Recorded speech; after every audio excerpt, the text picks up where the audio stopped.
musicians and cool things and stuff. It's the Holly and Josh Show.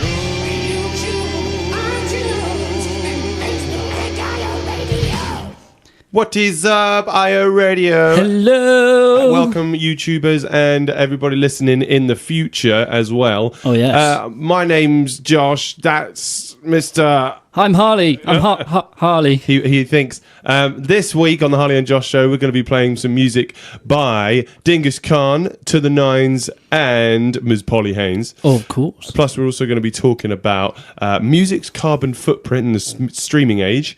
How many businesses are not paying their PRS license when they should be? Right. And also, what was the thing I bought this morning? It's about what musicians want. Ooh. There you go. Just a What little a sting. musician wants. What a musician needs. What a musician makes me happy. No. I lost it. You free. No. So, Harley, I mean, I'm looking forward to all of that stuff. You know what I mean? Yeah, mate. But the thing I'm most looking forward to is to asking you. What'd you do? Tell me. I can't remember. I had a very busy week. Do you ever do this? I'm sure you do because you're Josh. And you're probably a very busy man. I know you're a very busy man. I pretend to listen to you tell us what you've been up to every week. It's all a facade. It is all a plan.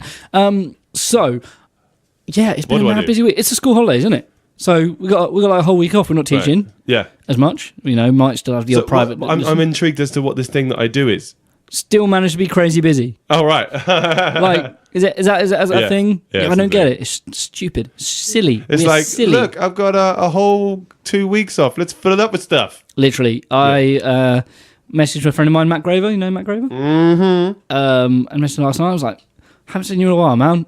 Let's catch up. And he's like, yeah, sure. Well, when you're free, I'm like, not this week. I'm like, I'm not free at all this next week.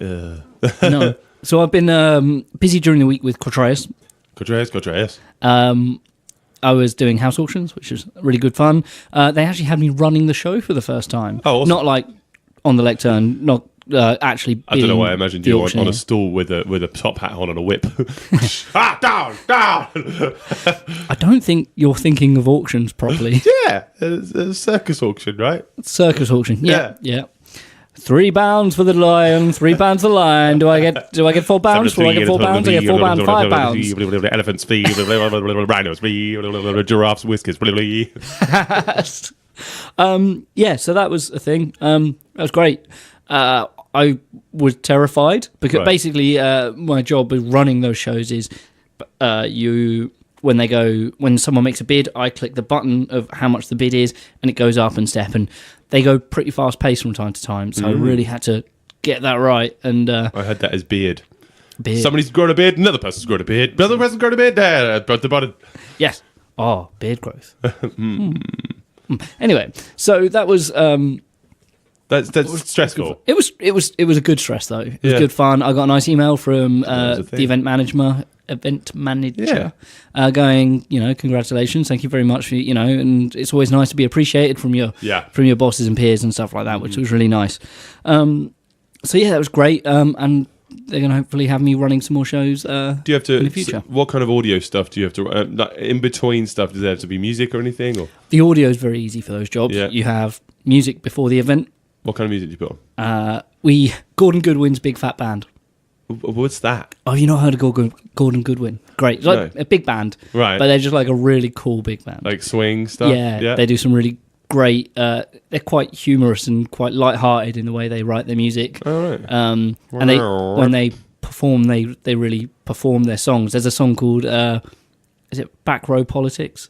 Right. And the various instruments take solos, and then the other instrumentalists put the lead instrumentalist off. Oh, brilliant. And it's really quite clever and stuff like that. They're just bobbing in the background, up and down. Yeah. Or, a trombone will be playing and the guy will pull his slider out and stuff like that. Yeah, and brilliant. Somebody will put a sock in the Does trumpet. that translate? Oh, yeah. It's like, it's a whole showpiece in terms of like visually. Right. But it's still a very good song in its own right, audibly, and obviously in the recorded versions there's not quite that kind of tomfoolery going on. But it was really cool. It's really good fun. So yeah, that's what we do, and then you slide it down. You bring up a microphone for the headset that it's a lectern mic, sorry, that they use. So then they can be heard across the room. Yeah. And then it stays there, and at the end you slide the vocal fader down, and you bring the music back up. It's really easy for a sound job. Oh, okay. It's mostly all visuals and setup. Do you ever get any auctioneers with cowboy hats like they do in the States? Unfortunately, not. Oh, no, we only work with the one auctioneer. His name's Brian, and he's very good. He's a good laugh. Yeah, he's good. Good, yeah, very professional. He's not Cowboy Brian. Not cowboy. No, he's so he's a sad. good boy. So that was my Wednesday, Thursday, and Friday. I had a few rehearsals over the week with, a lot with the same singer, Bronwyn. Yeah, good old Bronwyn. We had rehearsals for the Chart Attack show that we had on Saturday, and we also had rehearsals with Schubert Dip, which we did our first gig last minute. So we'll talk about Friday. So you came along. Thank you very much. It was really good to see you. Nice. And it was hilarious because we'd had 2 rehearsals. We had 24 hours notice on the gig, and Bronwyn was working. Yeah. So we had to do most of the gig without her. She turned up halfway through the second set. Did she do it? Yeah, yeah. Oh, no way. You must have been gone by then. Yeah, Yeah, I was gone by that point. So she turned up halfway through the second set, came and sung a few songs, went to town on a tambourine, and just generally was I just always a think ball of that of as somebody energy. eating something, so I'm just like, Yeah, she did. Yeah, amazing. yeah. It was plasticky, Yeah, but crunchy. yeah. So she now owes Rob a new tambourine because it was just left in dust on the floor. So that was great. It was really good fun. I had I was absolutely packed in the room. Lots and lots of familiar faces, and people going, "Who's this band, man? You're really tight." And really positive atmosphere. You got some bookings out of it as well. Yeah, I think we got like three potential bookings out of it. That's really good. Which is insane. Yeah. Speaking of bookings, Chart Attack stuff, we've been taking lots of. We've been signing lots of contracts for weddings. I've done 4 contracts this week. Which Well is done. Really good. It's all coming up Millhouse. That's been my phrase for today. Yeah. So yeah, that's great. And we had our Chart Attack gig on Saturday. Now Elliot, it was his birthday, so he went to Brighton for the weekend. Not where that's not his That's thing. not his thing. But we went to the Gardener's Arms, and we had Bronwyn singing with us for that gig. Now, for those of you, if you missed it, check on our Chart Attack page. We posted a little video of us prying our secret song that I teased last week. Yeah, you did. And it was amazing. It was really good. I think you can tell. Can you tell people it's out there now, isn't it? It's out there, yeah. So we did Backstreet Boys. Backstreet Boys. Everybody. That's amazing. Backstreet back. Good day. Oh, sorry. I was thinking of the Australian version. Backstreet Outback. Yes. Outback Street Boys. Very good. Like it. Oh, quick puns. I watched the video. I love it. It was really, really, really, really good. It was just the backing track's wonderful. Yeah, really good backing track. And it's nice and full sounding. We also experimented with a new setup for the PA as well, which really worked. How was that? So we had the fronts being fed out of the main out, but I had a sub on a separate send.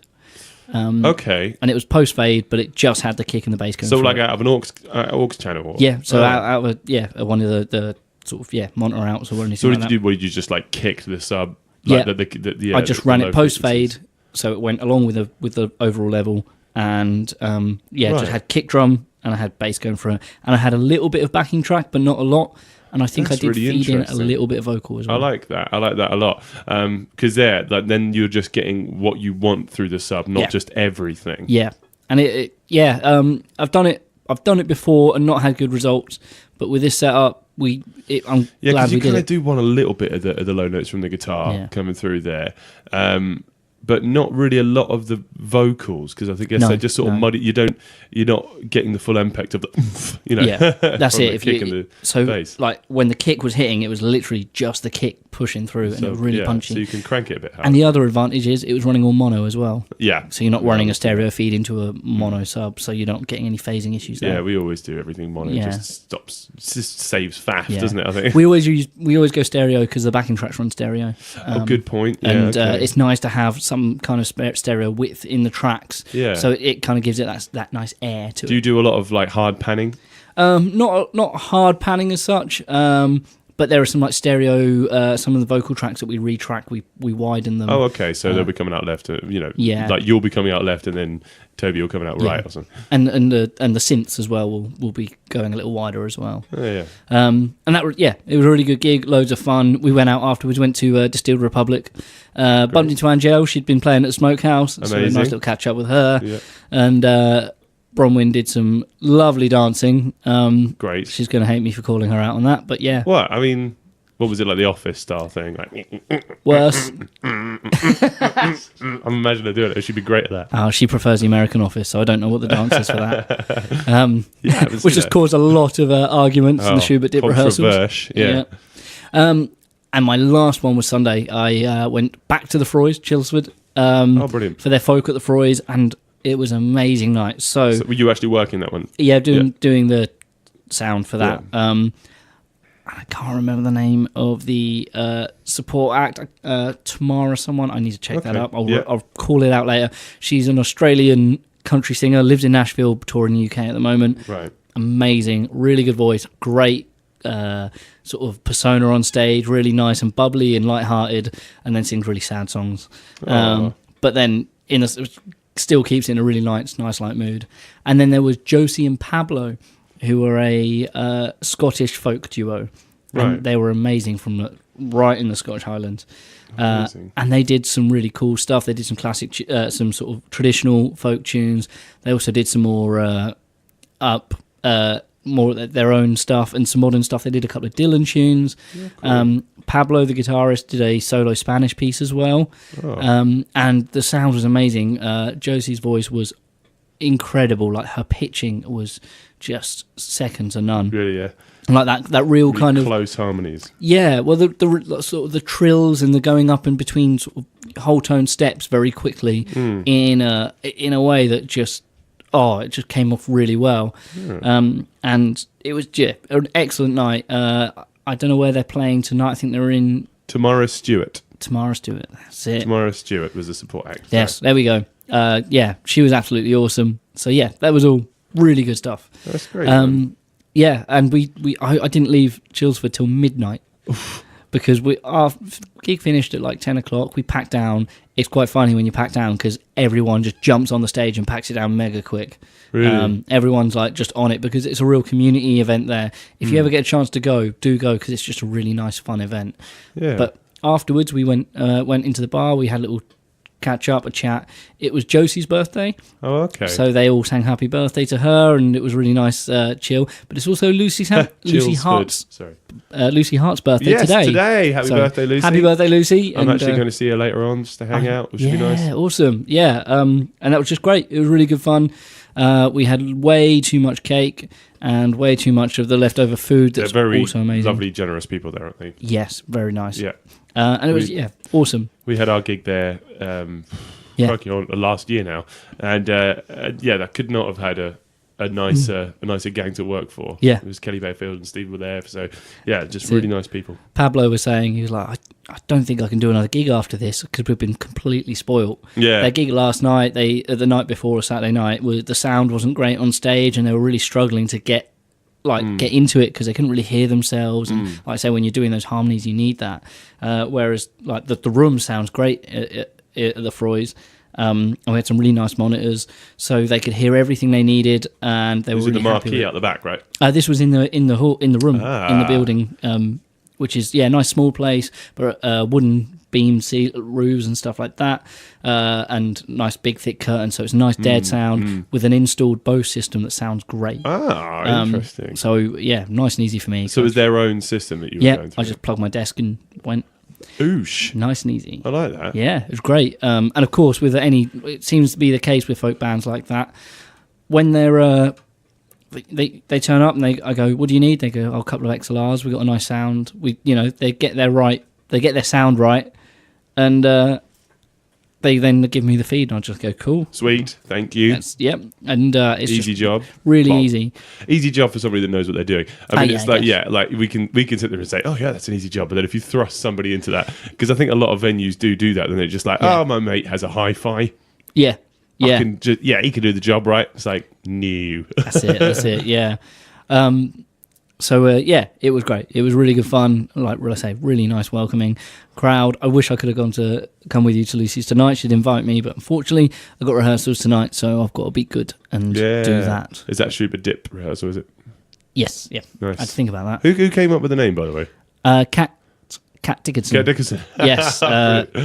So she suggested it in one of Rob's lessons, and nice. He was like, "Well, he just needed it to write in the contract. It didn't really matter about the name, so he was like, yeah, I'll do. Let's go with that." There's a real Mozart to come up with band names. So well done, Kat. I see what you did there. I like it. Well, mate. That was a really interesting week you had, didn't you? I did done a weekend interesting. That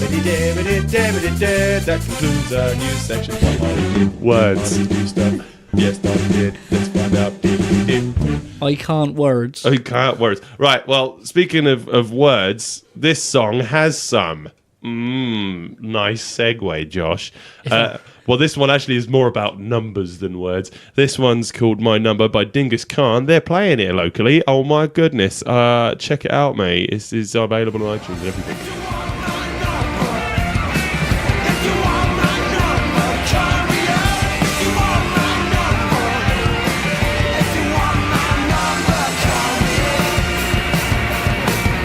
Oh, it's heavy, isn't it? Dingus Khan lovely with stuff. My Number. That's their most recent single I could find. That's their most recent number. Yes. Oh, it is. Yes, I like it. It's a saucy number indeed.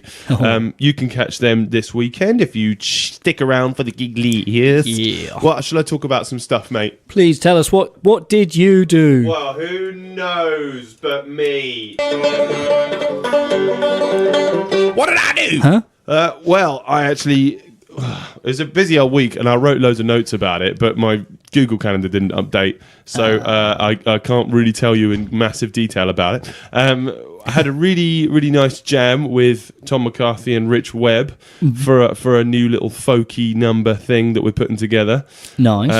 But we'll watch this space. I'll be announcing some stuff soon, but it was really, really fun. R Indeed. It was nice because it's one of those kind of easy little acoustic things that we didn't have to book out a practice room. They just came around my house. Of course, yeah. It was Low great. volume. We just sat there in the living room just having a jam, and it just felt really, really nice and close and personal. Which was so nice one for coming over, guys. Hopefully they're coming again over this Wednesday. Sweet, so man. we're coming up with another sort of 45 minutes worth of sets and stuff like that. Set lists are cool. Yeah, it's always useful to have them. I don't usually do that. No, we had it very lucky with Saturday's gig because we didn't have set lists, but luckily Tubbs worked literally next door, so he went into the office and printed off set lists. Oh, great! Yeah, that's good. Last Saturday was the first time for a while we hadn't had set lists. That I'd usually write something down on my phone and I'll just call it out to the guys. But it was quite good because it just kept my brain in gear, sort of ready for the next song. Yeah. But yeah, anyway, so it was a nice little week because it was the first week of half term. I didn't have any lessons this week, which was quite nice actually, just to have a little bit of a break from that. I have two of my private students are on fortnightly stuff, so I've got them this week, which I'm really looking forward to. Cool. On Thursday, though, I was I was a bit stressed because the venue for this wedding that we had last Saturday emailed me sort of last minute, just by the way, we need your PAT test, and I was like, oh, just realised it's literally just run out. Yeah. So I called up James Garden from famed West End music fame. The famous. Oh, the famous Garden. No. Stop it. And he was just like, yeah, bring it in and I'll have a scan over it today. So if you didn't know that, West End Music do PAT testing. do. And they also do bad poop jokes. So poop deck. So James just sort of ran over it, with his car a couple times, and he said, yeah, I've done your PAT test, there you go, well done. It's really not a good advert. I've patted him down. Yeah. But yeah, so that was quite quick. I mean, they did it within a couple hours. I just dropped him off and he had it sorted. So it was reasonably priced as well, which is lovely for lovely of them. So thank you, West End Music, for sorting me out and getting everything done. I've got all sort of that stuff on my Dropbox. So whenever people do ask me, can you send me your PAT test or your PLI? I don't have to sit there and run around the house looking for my PLI certificate and for public liability insurance and sending that over. Yeah. I've got all sort of taken pictures of it, so I just have to just send it over on an email. So Ready to rock. convenience. It's a Beyonce's cover band. Convenience. Yeah. So yeah, that was quite nice. But then Friday, I got to see two lovely local bands. I popped down to the Shamrock to go and see Schubert Dip, which was Harley Cotton. Never heard of him. Rob Lewis, Raina Van Dale, and Andy Bartlett. So, I mean, you guys... Well, so you Harley? You Harley. Yes, me Harley. Me Harley. Me Harley. You're Jane. Yes. Wait, what? He said you would swing me through any trees. You and Raina and Andy have played together in the Mementos. Yes. Multiple times. Yep. And has Rob ever joined the Mementos? No. No, okay. No. Has Bronwyn ever joined the Mementos? Nope. No? No, it's just us three, I think, that have done Memento shows. So, yeah, it was a really nice little band. I mean, like, it was all it was so funny that just you guys were great. There was very drunk women behind me and Frankie. Yes. They were like, I was just heard them at the bar. They were like, no. I see, we weren't planning on coming here tonight. It's a great night, but we were at Dirty Dancing at the Region. They kicked us out for singing along. I was like, of course they did. Yeah, that's why they kicked you out. Yeah, and it's like, sorry, kicked you out. And just the way they were acting, I was like, of course that's just where you've been. I felt so sorry for Frankie because we did our sound check and we stopped and she came up to us and she's like, we were just getting into it. What are you doing? What are you doing? We're just getting into it and you just stopped playing. There's nothing there. And I was like, and that's a compliment though. It's nice to have that. But Frankie kind of was like, oh no, it was a sound check. Just a sound check. And she was like, yeah, but it's not right. It's not right, right? I thought are you going to be playing anymore? And I was like, yeah, no, it's fine. Give me 10 minutes. We'll play all those songs in their full length version. It's just sound check. And she goes, oh, was it sound check? Oh, okay, I didn't know. And Frankie was like, and they just kept on like bashing into the back of her all night. She was like, but yeah, they were just kept on the whole night. Just they were asking for all the obvious tracks. I'll play Mr. Brightside. Play Mr. Brightside. And I was like, don't worry, love, it's coming. I can see it on the set list. And they're like, seriously? Oh my god. Oh, just no patience whatsoever. Oh my god, yeah. They were just looking at you guys with hungry eyes because they just hadn't had enough dirty dancing. Apparently. Hungry for some bright side. Yeah, there was another thing that I told you that I overheard them say that was quite gross, which I will not utter. After your set, they were just like, "Oh, I've got a no."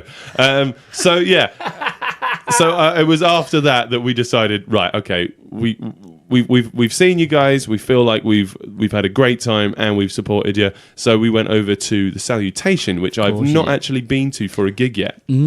Since they've had the renovation, which has been quite a while now, so I'm late to the game. But they had Albion Mills. Yeah. And I love Albion Mills. You do love them. Yeah, well, they just started off their set. It was their first set. Their second set. They started off with Shine On You Crazy Diamond. Oh, right? yes. Just like with a really long intro and everything, not obviously the full 17-minute parts 1 and 2.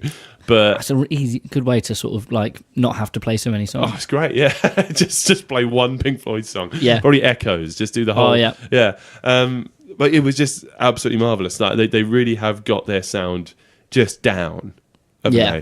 Was it their old band was the Future Kings of England? I believe there was their old band. So they were on Backwater Records and Steve Mann from Backwater Records, he was doing the sound for us at the Mayor's Ball. A couple of weeks back. So and he was just saying that most of Backwater's sort of revenue comes from those Future Kings of England albums because they're just so sought after. Wow. And I think that's just quite an interesting point about record labels in the 21st century. Yeah, is that it's very. There's a book that I read ages ago called The Long Tail, which is just about sort of supply and demand in the marketplace. If you think about a big place like Amazon, they will get about 3 or 4% of their overall profit from the big name artists. So I'm trying to think right now. So probably Nipsey Hussle's making quite a lot at the moment. R.I.P. But you've got your sort of like your mainstream acts like Rihanna and Lady Gaga and Katy Perry and and Ed Sheeran, but they will only make up about 4% of it. If you look at it on an actual graph, an XY graph, it looks like one massive peak at the front and then this very long tail at the end. Oh, yeah. And that long tail is attributed to all the sort of the smaller artists that are making maybe one sale every year, right? But those all mount up. So it's just after a while, on Amazon, you've got thousands and millions and millions and millions and billions maybe of different CDs that you can get. And if each of those just sells one, then they've made a huge amount of money. That particular artist has not made a lot of money at all, but the overall company has made a lot of money. So it's the same thing with record labels and back catalogs. It's just, how they make a lot of their money is just from big record labels, Warner Publishing and all that sort of stuff. They'll have a huge roster of acts, and those particular, the smaller artists will be making the bulk of their of their pay. So I think that's quite good that works on the smaller level. With really good local indie labels like Backwater Records and great music like Future Kings of England. Hell yeah. So anyway, before we finish off my bit, I wanted to talk about Saturday. I had a wonderful wedding at the Hintlesham Golf Club. Oh, okay. Which I've not been there before. No, me neither. So it's right next to Hintlesham Hall. It's on that same bit there. Oh, okay, yeah. So it was really nice. Just Murray, Rich, and I in the trio for Josie and Ben. Congratulations, guys. Really lovely little area. All the guys at Hintlesham Golf Club were really, really accommodating and got us done. They've got this great partition bit, so we set up in like where there's a dance floor and a sort of a square room. We set up in there while everybody else was on the other side of the partition having their dinner and right next to the bar. So we couldn't really make a lot of noise because if you're doing a kick drum test, everybody next door can hear it. Of course, yeah. But it is great for that sort of reveal. It's just that they had the ceremony in the room where we were playing, right? But then moved everybody out of that, and then we went in and set up. So people are kind of like gotten so drunk that they look around and just go, "Hold on, wait a minute. When was there always a band there? Oh my god!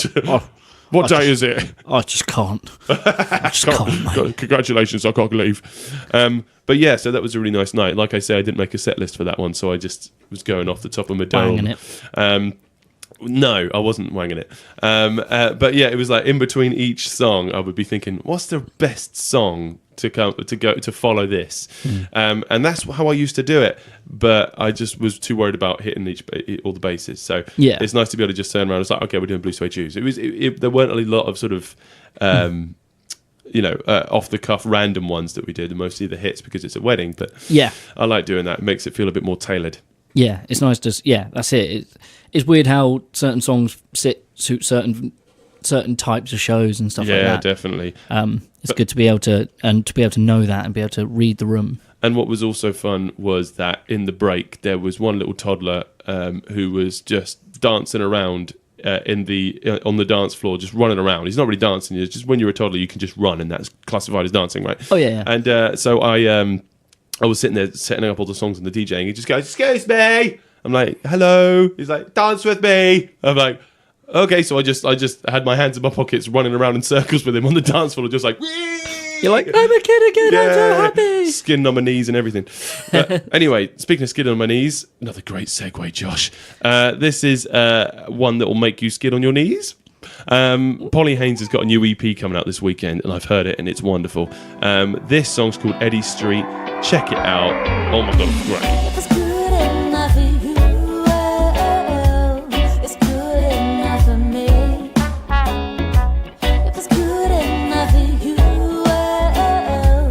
it's good enough for me. I had a pickpocket approaching on me. I saw a man with a machete. I saw a woman use the floor as a party. Music streaming has far worse carbon footprint than the heyday of records and CDs. And the music industry loses $2.6 billion per year over improper music licensing by small businesses.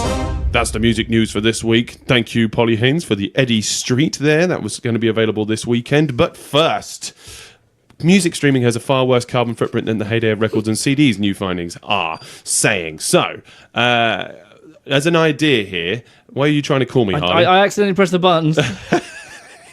I'm right here. So weird. Right, so here's a little bit of context here. So consumers in 1977 were willing to pay roughly 4.83% of their average weekly salary for a vinyl album. This slips down to roughly 1.22% of the equivalent salary for a digital album during its 2013 peak. So that's about 75% drop in how much of our salary we're willing to pay on music, to spend on music, right? So it's kind of that streaming has helped that, and that was part of the study which I thought was really interesting. Yeah. But the really interesting part of the study was actually about what we can sort of measure in terms of our input, like our words. Our impact on the environment in the music industry. So in 1977, for instance, the industry used 58 million kilograms of plastic in the US. This is just the US. By 1988, the peak year for cassettes, this had dipped slightly to 56 million kilograms. So that's 2 million kilograms down. Yeah, crikey. And when CDs peaked in 2000, it was up to 61 million kilograms of plastic that we were using every year on distribution. Then came the big digital dividend. As downloading and streaming took over, the amount of plastics used by the US recording industry dropped dramatically down to just 8 million kilograms by 2016. Wow, that's good. So that's a good thing, right? However, storing and processing music in the cloud depends on vast data centers that use a tremendous amount of resources and energy. Yeah. So servers and things like this will need a lot of that. So it's possible to demonstrate this by translating plastic production and the electricity used to store and transmit digital audio files into greenhouse gas equivalents, or GHGs. So GHGs. This shows that GHGs from recorded music were 140 million kilograms in 1977 in the US. 136 million kilograms in 1988 and 157 million kilograms in 2000. So it had gone down. By 2016, it is estimated to have been between 200 million kilograms and over 350 million kilograms. And remember, that's literally only in the US. Right, yeah. So to truly compare past and present, if it were even possible, you would have to factor in the emissions involved in making the devices on which we have listened to music on different eras. Of course. So like hi-fis back in the day, cassette players and Walkmans and stuff, vinyl players, and now phones, which must take a lot. Yeah. You'd need to look at the fuel burned in distributing LPs or CDs to music stores, so driving it there, plus the cost of distributing music players then and now. So that's a lot of factors to play at. Yeah, exactly. So it might be completely impossible to really think about it. But there are the emissions from the recording studios as well. Of course. And the emissions involved in making the musical instruments. There's a brilliant story of a studio in America. I can't remember where exactly, but they had 2 Fairchild compressors. I don't know if you know about the Fairchilds. They're like they're like the creme de la creme of compression units. They have like 21 valves in them. They use so much. They are so they have so many valves in that they take about 7 to 10 hours to fully warm up to sound their best. And you just got to leave them on. And they leave them on 24 hours. There's a guy who did work experience at the studio. At the end of the day, they went, I'll turn everything off. They forgot to tell him to Don't not turn off the Fairfields. Yeah. But it's just weird, isn't it? I mean, because we're very liberal on the art side of humanity, isn't it? And we like to think that we're super, Green Party conscious, all this sort of stuff. But we've got to vote with our wallets, I think.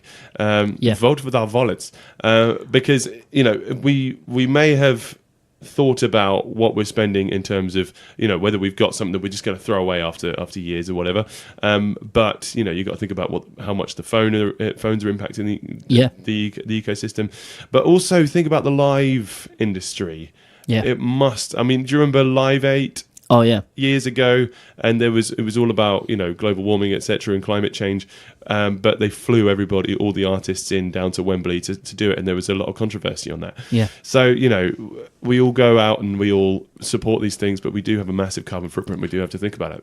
One thing I would a counter argument that I would say is when it comes to like servers, and they are very expensive to run, and they often in a like a super cooled room to make them stay, Yeah. and that's quite expensive to do and use a lot of gases. I think they use a lot of argon Must be. gases to keep. Catalogue stores. Yeah. But they're not just holding purely music. Right. They're holding other things as well. So if you split that within just the tech industry as well, then it's distributing, it's spreading the costs or the carbon footprint a little bit. True. Maybe not entirely. I'd be really interested to find out what those findings, come up with. So, Going back to vinyl. I mean, Rob Lewis says digital music carbon footprint. That's why I still buy CDs. So, but do we know that CDs are as good? They're less bad. bad? I mean, they're still bad because they're made of plastic. That's fairly. I mean, and I would say CDs aren't a throwaway thing. They're quite recyclable. Yeah. And thank you, KHANPolly Hedgehogs. Yeah, exactly. Cheers for that, for fixing his mirror there. It's great. Yeah, but I mean, if you think about it, those CDs still had to get somewhere. I mean, really, the only thing that I can think of this morning is like about if you were bought it from a charity shop. Yeah. Because it's secondhand. And really, the carbon footprint that you've got there is you driving to the charity shop or whatever. Yeah. So yeah, it's too much to think about. Anyway, Harley, what's your news you want to talk about today? We've got a very interesting thing. Okay, so the music industry is losing $2.65 billion with a B. With a B, $2.65 billion per year over improper licensing by small businesses. So essentially what this is talking about is people who pay rights to have music on in their store, you have to have a radio license to have any music played publicly, and that's the case for any public place. Not the case for if you're in an office or anything like that, I don't think, but if you're like in a shop or in a workshop, I don't know if it is. I think it depends on the type of office and the size as well. Yeah, if Ricky Gervais is involved, yeah. Yeah, certainly. The American one doesn't count. Yeah, American office is much better. Yeah. So, controversial. Sorry, the American office licensing. There we go. There we go. Back on point. But a lot of places are just doing a Spotify playlist or having playing Spotify, which kind of gets them out of the radio kind of thing. Yeah. Which is, I mean, I will say I love the convenience of Spotify, and I'm sure a lot of shops and stuff do use that same thing again for the fact that they can have a shop playlist. But they're often doing it on a personal account rather than a business account, which is pretty wrong, really, because are there Spotify business accounts? Yes. Okay, and there's like shop accounts, are they? Yes, exactly. Well, for a place of business or including office work as well. Yeah. So it's kind of dodgy because there's a lot of people that are just thinking, it's fine, I'll just buy a tannoy, a little PA system and just play stuff from my Spotify on my phone. It's fine.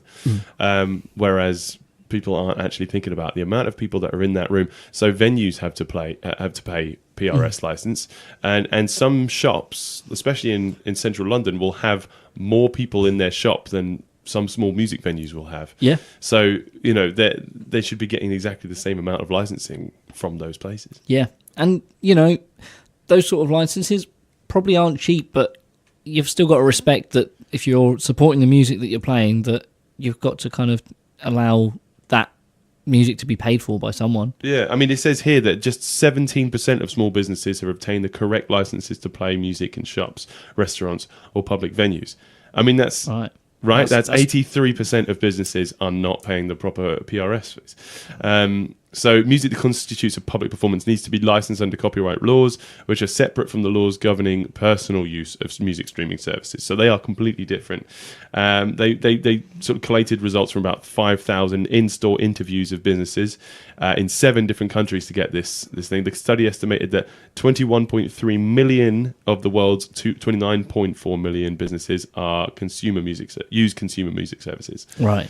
So about, this is in dollars, an average of $8.33 a month is lost from every business that uses a personal music subscription, more if they are using a free version of the streaming service, meaning that musicians, songwriters, producers, record labels and composers are all missing out on more than $100 million a month. Wow. That's when you think about, let's say, 2.65 billion. Yeah. When you put it into, say, how much? $100 million. $100 million, that's a lot. Just a month. And I know of of at least 2 gyms locally Yeah. that do not pay for a PRS license, and you think Yeah. about the amount of people that are using gyms daily, and there's music playing over. If you go to a gym, anybody listening in, if they're playing music, I think you should think about whether they're actually paying proper licensing fees, especially if you're a musician. And see something, say something. You Yeah, know what I mean? Or hear something. I think they should completely turn the music off in my gym. That's because I like to listen to my own music, and You just and don't like. I don't want to hear tropical other house. I don't want to hear other people's music between songs. Betwixt. But yeah, so anyway, I thought that was a very interesting thing to talk about. So what do you guys think? Why don't you give us a little heads up on what you want us to talk about each week? Because you know what I mean, we like what you think about, but we've got to think about what we think about. Thing I thought about this morning.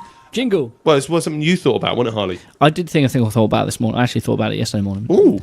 So as I was saying, we bumped in. We after our gig, we went into Distilled Republic Right. and bumped into Angel. Right, We were yeah, chatting nice. with her, and although it wasn't crazy loud, the music wasn't crazy loud. We were saying it was quite nice after a gig to be able to actually talk to someone, not have to shout over the music. And we were really like, that's great. But the music they were playing, I was like, it's just not. It's not. It's not you. It's not our music. We'd like something a bit more chilled out, something a bit more musical, something we can like actually sit and listen to rather than Yeah. just get up and dance to when we've been doing that all night and we want to chill. I was like, wouldn't it be great if there was a venue that opens late that's more just like a pub, cafe kind of thing where we can do our own thing and not have to worry about like, yeah. There's time and place for it, I suppose, isn't it? Exactly. But then we were sort of going, well, is that because we're musicians? Right. Is that a thought that we're having because we're of a musical nature? We do this for a living, so the way we do it in the evenings is going to be different. And I'm sorry, I'm really excited. I just found chocolate in my pocket. I'm so sorry. Carry on. I just like, oh my God. It's a bit melted though. Carry on. yeah. So anyway, poor Melty Bunny. So you put me Yeah, no, off. I'm so sorry. It's what I do. So, but then in the other same, like the sort of music I listen to is not the sort of music that my non-musical friends would. And I wonder if that's because I'm a musician, I listen to the self-indulgent technical stuff because I can see it from a musician's point of view.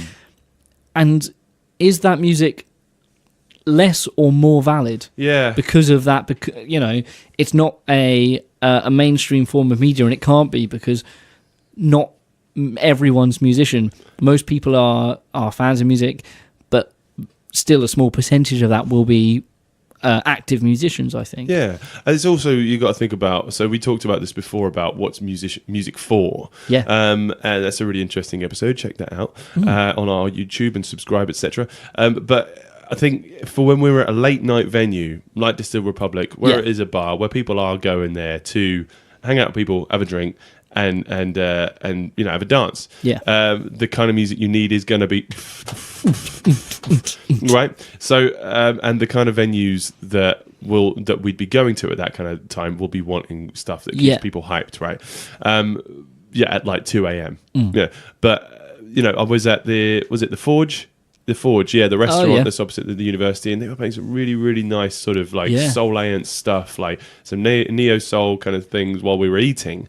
But see, that works. Yeah. So the kind of stuff I think you're talking about there is something that's really chilled out but musical. Yeah. And that is, it's a lot of the time is reserved for cafes, restaurants, and stuff like that, where we can go and just chill in the bar. Do you think? But there's not as much atmosphere, I don't think.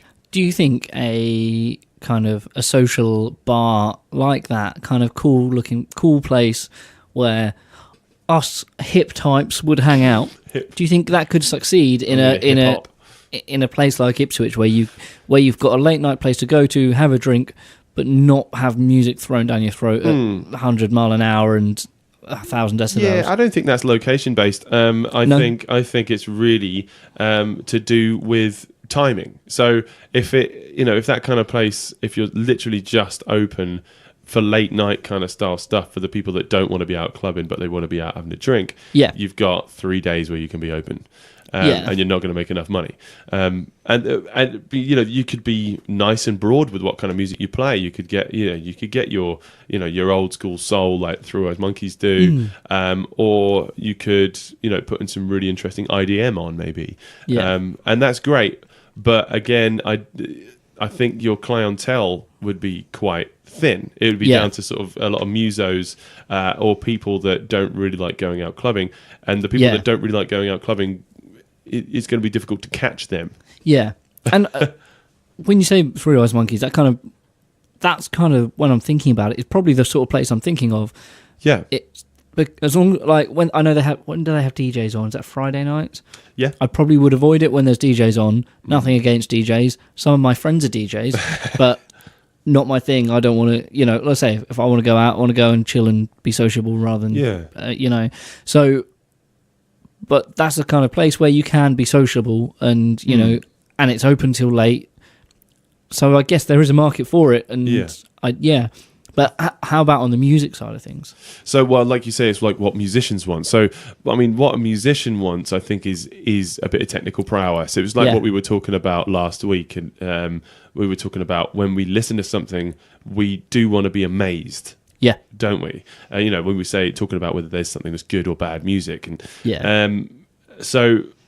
Yeah, I think if we want to be amazed by some music, then I think we do need to be going to these just live music, really. I think that's all it is. I mean, it's very difficult to sit there and chill. Frankie and I had a great spot when we were watching Albion Mills. We were just sort of right at the back and had a table where we could still see the stage and still talk, but listen to just great musicianship. And that's wonderful. So I guess it just really depends on where you are in a place in relevance to the PA system, where you can actually talk over it. But a lot of places will have thought ahead of you, and they will put speakers everywhere. That's it. I don't know. I think maybe there is a call for that kind of place, but whether it's financially viable, I don't know. I would like to go there though. Yeah, as a musician, that's it. I'd like to go there. And I'd like to have it I'd love a place where all musicians go after a gig. Just but to it'd be socialise. empty because we'd all be gigging. Yeah, but no, like after the gig. Oh, right, like okay, 2 a.m. club. I'm too knackered for that. I'm so boring. After a gig of 2 hours, I'm just sitting there going, right, I want to go home and sleep. Yeah, fair. I don't really have an after party. I will finish gig and I'll be knackered. But if people are like, yeah, we're going out, I'm like, yeah, right, okay. You're too cool, man. I'm just desperate to have friends. So anyway, what do you guys think? Do you think there should be a venue that we can just listen to chilled out good music? And if so, what would you do? Anyway, or where's good to go after a gig? Yeah, I mean, if we're missing something, please let us know. But yeah, anyway, so let's get on to the last section of the show.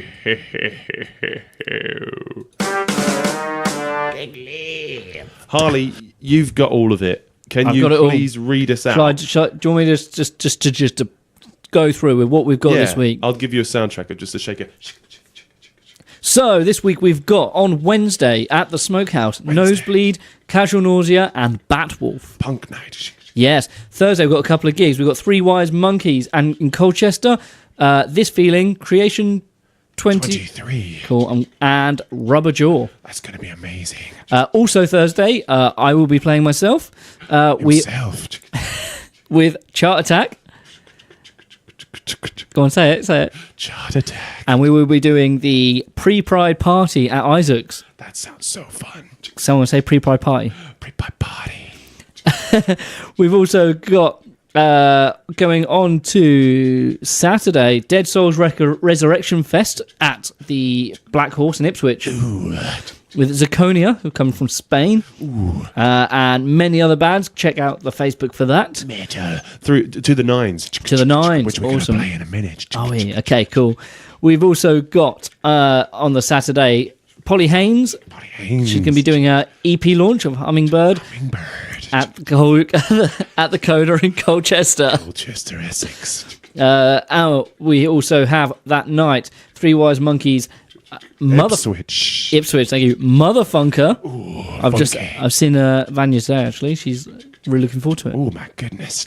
And we got Sunday, 21st of April. Three Wise Monkeys presents Dingus Khan, Glass Peaks, and the Zesty in Colchester at Three Wise Monkeys. That's where we're at. I think pretty much. Gig list.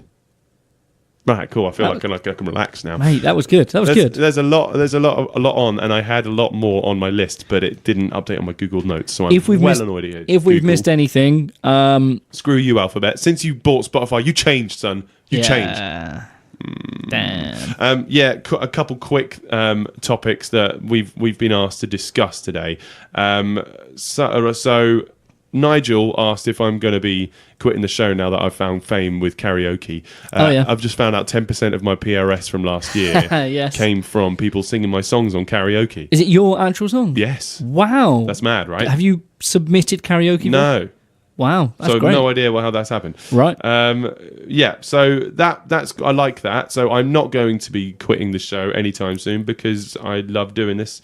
And it's. I was saying to you, We do it for you, Nige. Yeah, we do it for you, Nige. But I was saying to you, this satisfies like an academic part of my brain that I haven't been able to exercise since university, where I get to research topics. Keeps us in the loop with what's going on. Absolutely love it. So, Kat Dickerson, how about some guidance on putting a band together? Oh, okay. So, should we? Will that be our thing? I think I'll talk about that. We'll do it next week. Yeah, that's Kat. a great little thing we can do. We'll make a special of it. You've got like a peacock tail on your head. I love it. I know. I bought it on Elliot eBay. Stubbings, who would win in a fight between a shark and a bear in space? Oh, that's a good question. It is a good question. I want to say a bear because it's got arms. Shark gonna would say- just be like tail whipping all See, the time. a shark will die if it stops moving, but if there's no resistance, it will never stop moving. Yeah, I mean, they've got to have some kind of thing that they can survive in space. I mean, they both die, obviously. But Sharks can survive cancer, so I'm sure they can survive space. is there cancer in space? No. There's cancer everywhere.